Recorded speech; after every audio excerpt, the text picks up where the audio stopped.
ꯏꯄꯦꯛ TV ꯅ꯭ꯌꯨꯁꯅ ꯑꯗꯣꯝꯕꯨ ꯇꯔꯥꯝꯅ ꯑꯣꯛꯆꯔꯤ꯫ India government Manipur wathok ki waroshin prokna ba khongthang khumang yangshin na hotno Jinkuki jo kanglup ki miwashin separate administration demand phangdri phawbu khulai thadok loi khongjang handok loi haibagi phirip hena chesin hanbagi loinana miyam gi lifeline orib national highway Imphal Dimapur amadi Imphal jiri lambi sing athingba pibagi thabak jathaba lepte loinana kuki sing namna khundaba mafam sing da leiba phawna lambi sing da akakna ba maitei sing na chatpa thingbagi thabak kana chathanari Kuki sing namna khundaba national highway state highway amadi inter village road sing da lambi thingbagi khongjang sing chathabada central government maikai degi lamen tuenba sing mathakta lokhatpam thokpu thabak sing lokhattuna maralei basing laksin bangamdabadagi miyamgi mausagi punchida singnari basi kayam kuini yengdun laikhigadagi haibu wang layak liba asiki pakum pibam thoki lamhen tuen basing leibaki mathakta landa aduna separate administration gi lal chatharibani haiduna miyamgi pukchak lambi thingba haibasi miyoibagi hingbagi hakta achobu singnabani haibasi central government ki luching basina khangdabagum lambi hangdokna war putinga thabuk lokhattabagi maram karigino Central government wathok asigi waroshin prokna ba haiduna state asida president rule thamduna hakthing nana wathok asigi matang dum ing changlabasu waroshin propangam dabagi phiwam de laibasi yamna laibak thibani illegal immigrant migrant chin kuki zona laibak ki apun bagi saktam thuwaina na landara khiba asita lenga ki maikai dagi laksin bangam dabadagi myoy kaya gi punchi khangu takta pikham nakre yum kai lam thum kaya sutangoi on kre Pibam masid laibak ki apun bagi saktam amadi miyamgi punchi lan tung ngak sinana bagi damakta miyamna lan ngak bagi thabak chathak khibani President rule lengak na landara khib lamen tuen ba sing yauna khunja sing na paiba khusu khulai sing thingalak na ba khangan khibadagi maitei sing maiki dagi di khulai thingat palai khrabani loinana security force na thibu humbagi combing operation chathaduna myoy kaya phaba amadi khulai lokat bagi thabak leptana chatharibani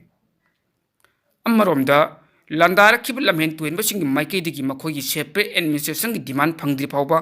khulai thadok loi haibo khongpham digi handok paleite loina central government makhoi gi mathakta combing operation chathaduna terrorism phaba amadi khulai lokat pagi maike da akhana na meeting changdabagum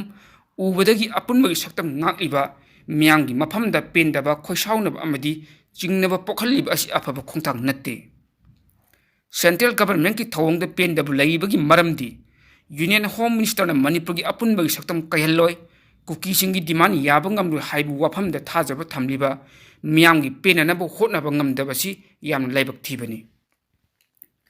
Union Home Minister na miyam na lambi sing chathok chachin tawbada ait apan pihandana bagi matam thakiba adugi matung inna security force akan mamong da ngak sinduna passenger bus thaba amadi miyam na athing ba lei leite khangdok na ba chatpada masing yam laba kuki gi myo sing lambi thingba amadi mi siba yaba khuchu khulai chijin naduna attack torok padagi free movement mai pakida badu yam ikai ningai ni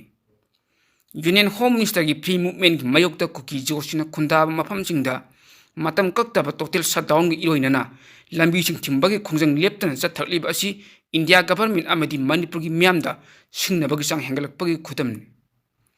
Central government state lengak inturaga president rule lengak ki makhade wathok asigi waroshin proknana bu hotna bata hena singnabagi sang hengalakliba asigi maram karigino Central government wathok asigi waroshin propangam loidaba leirabadi president rule gi mihut miyam gi lengak thamduna central government na mapung phaba cooperation pirabadi wathok asigi waroshin prokna bu hotna bagi asum khongthang oigani khalle apun bagi saktam thuwaina na landara khibasing India government na laksin bangamdrabadi miyam na saktam ngak chanaba phirip lorok patarabadi kanagi maral oigedage taseng hairabada Manipur da tholiba thak kuni thoi mapung phajilaklabi irang asi aroiba tangkak amada lakpagi mami ngasi phabu udribani haukiba kumja 2023 gi May gi tang ahum dagi irang asi hek thorakpadagi hauna ngasi phawbada state amadi central lengak na thamoi seng irang asi losinanaba hotnabagi mami tati haibasi miyam khudimna khangi tasengna maksum Manipur irang asi central lengak na kumai yengbagi mawung ama miyam gi wakhalonde phaunari irang losinnabu hotnabagi mahutta opposition onsinaraga awaya khum tawnaduna politically khudongchabu lawnanaba mawungda chathaduna lakpagi mami chawna su tari asiguma thong kaya asina ngasidi irang asi thakuni thoi mapung pharaba phawba losinma ngamdabagi phibam amada lakhibani irang asina myo chani humphurong gi mamal yamlaba thoi mangkhrabani aduga myo lising humpu hembana maral matum mayum makai lejadaba miyosing oiduna relief camp changjafam loduna awaba khangnari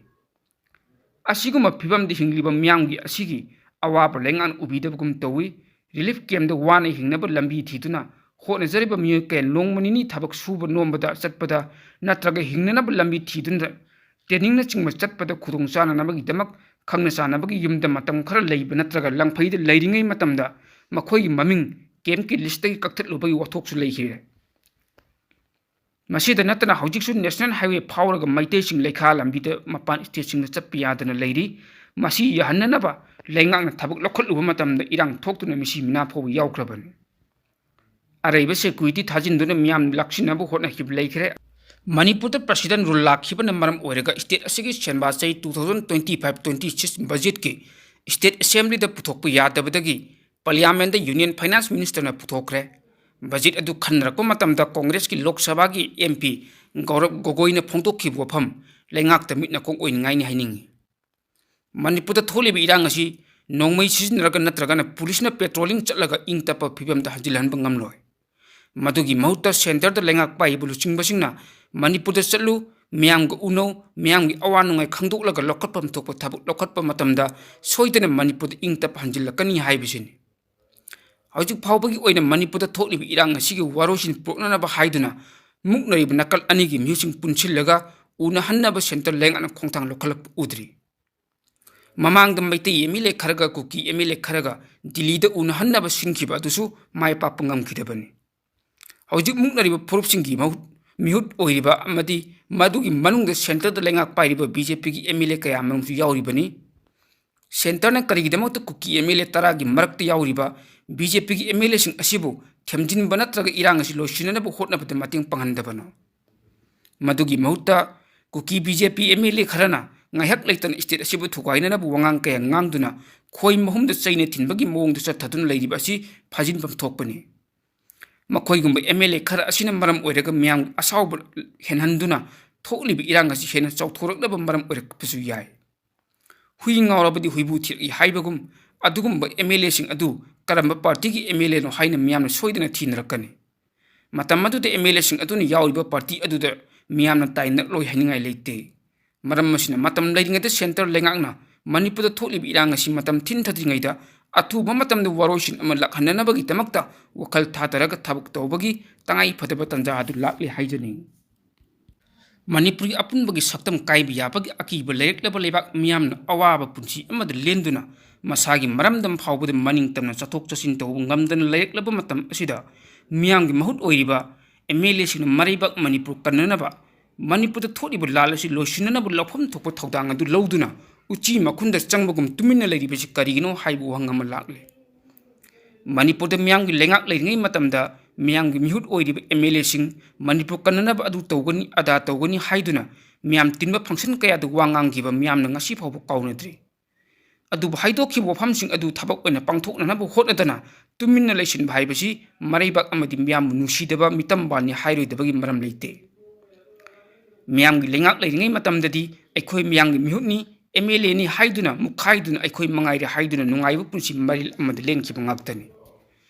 maraibak amadi miyam nungsiba haibasidi sakti pairabasu paidrabasu maraibak miyam nungsiba haibadu tawthorkpa thabakna mayek seng utpa ngamgadabani laibaki luraba matam asidati miyamgi mihut oiribasingna amat oina punchinduna maraibak Manipur kannanabu hotnagadabani hojik anaubu lengak ama semba yabagi MLA singsi masing suna leiribani adu anaubu lengak semba ngamdana leiribasi luchingbu oiningba mi masing yamanbadagini haibasi miyamnasu adum khangi maduna kathokpa haiba asina mang thaduna thabak tawbu ngambadu aikhoigi miyamgi mihut oiriba MLA singda leigadabani aduga maraibak nungsi haibadusu tawthorakpa thabak aduna tasengna laibak miyamgi mafam utpa ngamgadabani MLA oiringada lanthum kayata lepsil hauba nungai yaifaba punsi maril amada lenanabu hotnaba romda yumpham oiba tarabadi miyamgi mihut oibagi artha thokloi miyam yekna oirakani haibasi masu khangfam thoki hojik Manipuri oiriba phibam asida maribak Manipur nusiba lusingbani haiba magun chenba miyamgi mahut athauba haibadu kanano khanggadabani maduna Manipur da president rule sasal leiribasi kokhange haiba tarabadi miyamgi oiba lengak ama sema mathau tai miyamgi oiba lengak adu semnanaba MLA sing masing suna ꯁꯦꯝꯕ ꯉꯝꯗꯕ ꯍꯥꯏꯕꯁꯤ ꯃꯤꯌꯥꯝꯒꯤ ꯃꯤꯍꯨꯠ ꯑꯣꯏꯕꯒꯤ ꯑꯔꯊ ꯈꯪꯗꯕꯅꯤ ꯃꯔꯝ ꯑꯗꯨꯅ ꯂꯩꯕꯥꯛ ꯃꯤꯌꯥꯝꯅ ꯃꯤꯌꯥꯝꯒꯤ ꯃꯤꯍꯨꯠ ꯑꯣꯏꯔꯤꯕ MLAꯁꯤꯡꯒ ꯌꯦꯛꯅꯕ ꯑꯣꯏꯅ ꯎꯔꯛꯀꯅꯤ ꯍꯥꯏꯕꯁꯨ ꯈꯪꯐꯝ ꯊꯣꯛꯏ aduna hauzik leibaki luraba matam asida aikhogi MLA oiribasingna uchi makhunna changduna leiba matam nante MLA sing punchinduna mamalibak manipur kannana lofam thobo thodang adu lobu chungani haibasi khanggadabani malemgi tongan tongan mafamda thokpa thodok othok singbu miyam di honduna miyamgi mitna kong oihaliba ipak TV news haiba news networking YouTube channel amadi Facebook page asibu adomna like share subscribe comment amadi follow tobiduna tung koina miyamgi seba tobu ngamnanaba support tobiyu haijari. The EPAC Group of News was set up on 7th of July 2017 as a news networking body. Now it completes 7 years in service. Under the aegis of EPAC Group of News, one news networking YouTube channel and Facebook page called EPAC TV News has been set up in the year 2021. It is providing news throughout the world day and night. Saidur Maibam is the managing director cum editor of the EPAC TV News. He is young and talented journalist of Manipur. Under his guidance, news updates are being disseminated all over the world. Both YouTube channel and Facebook page of the EPAC TV News becomes a successful news channel. It is due the full cooperation of the people. The news channel seeks support of the people. People may subscribe, like, share, and follow it, so that it can serve the people further. The EPAC TV News. Once again, thanks the supporters.